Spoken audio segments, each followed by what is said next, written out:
I am Enoch Duffer Frimpong, and this is Graphic Online's News in Brief, brought to you by...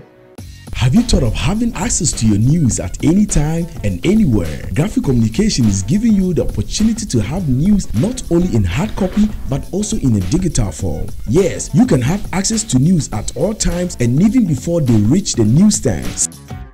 Simply download the Graphic News Plus from Google Play Store on your Android and App Store on your iOS device and get your digital news from your favorite daily graphic, Graphic Business, The Mirror, Graphic Showbiz, Junior Graphic, and Graphic Sports.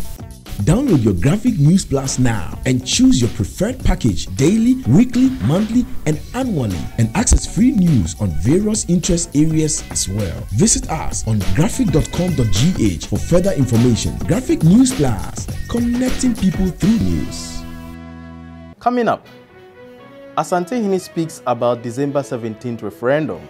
SEC releases list of 18 collective investments not affected by the recent revocation of licenses. Students' Loan Trust Fund publishes names and photos of loan defaulters. And Amachidede sues Trigmatic for defamation.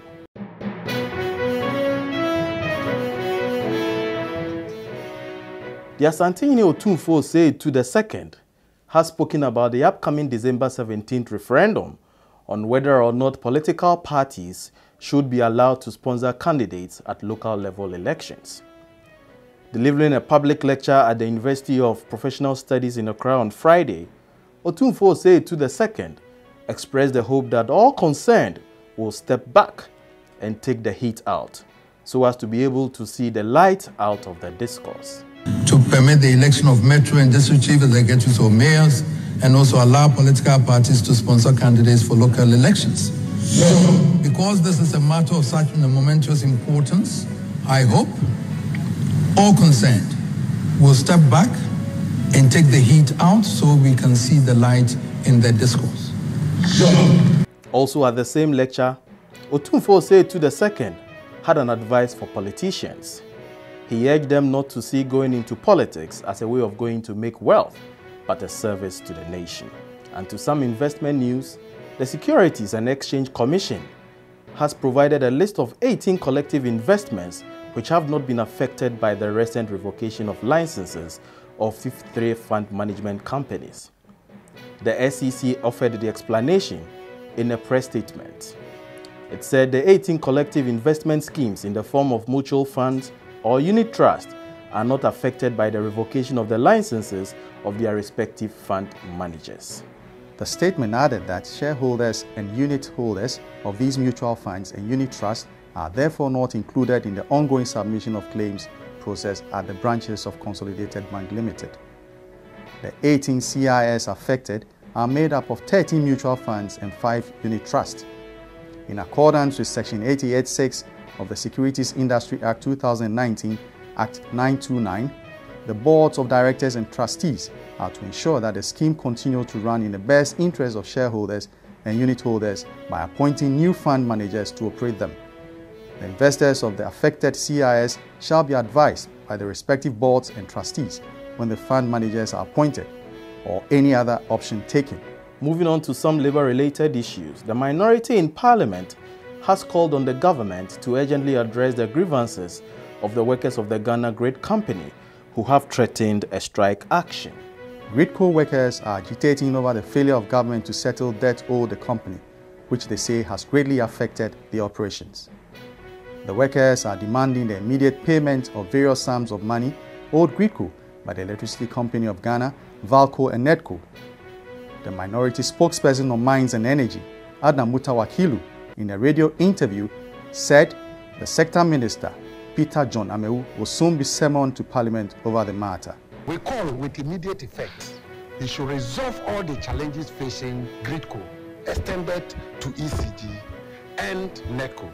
We call on them with immediate effect to ensure that these things are resolved and Ghanaians will have their constant and reliable supply of power. The Students' Loan Trust Fund has started an exercise of publishing the names and photographs of some persons who have defaulted in the repayment of their loans.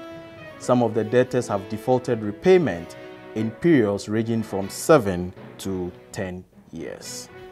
The first batch of 20 defaulters whose details were published in the November 21, 2019 edition of Daily Graphic, are part of the over 20,000 defaulters who have not made efforts to repay the loans. Some of them took their loans as far back as 2019. The head of Public Relations Unit of the Students' Loan Trust Fund, Mr. George Lane, told Graphic Online that the publication is in accordance with the Student Loan Trust Fund Act 2011, Act 820, Section 21. And in entertainment, Ace High Life musician Amachi Dede is seeking 1 million Ghana cedis in damages in a defamation suit filed against Hip Life musician Trigmatic. Trigmatic, who is known in real life as Enoch Nanaya Odueje, is reported to have said Amachi Dede does not write his own songs, but employs the services of a ghostwriter who puts together the beautiful songs he has to his name.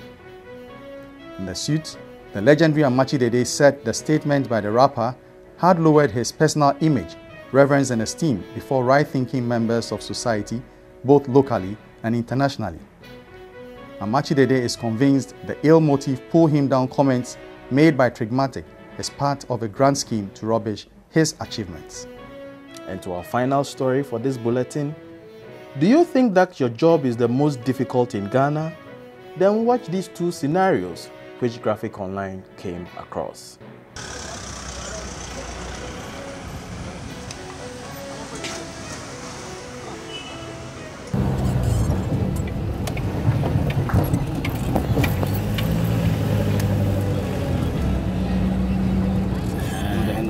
For more news, visit graphic.com.gh and follow us via Facebook at Daily Graphic and on Twitter and YouTube at GraphicGH. My name is Enoch Dafa Frimpong. Thanks for watching.